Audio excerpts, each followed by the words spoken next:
కదా నీ కథ ముగింపులేనిదై సదా సాగదా ఇదే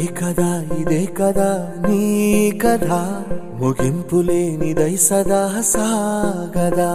నీ కంటి రెప్పలంచున మనస్సు నిండి పొంగిన ఓ నీటి బిందువే కదా నువ్వెతుకుతున్న సంపద ఒక్కొక్క జ్ఞాపకానికి 100 ఏళ్ల ఆయువుందిగా ఇంకెన్ని ముందు వేచనో అవన్నీ వెతుకుతూ